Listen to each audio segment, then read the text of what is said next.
undying din yung pagpapasalamat sa lahat ng mga kababayan natin. In fact, kanina, as you mentioned, to bring the message to him, sabi mo, hindi kayo susuko. So, pinaabot ko din sa kanya, sabi ko, nagsabi sila na hindi sila susuko. At sabi niya na sumuko na daw kayo. Kayo.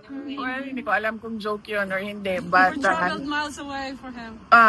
For PRD, I would take it as a joke.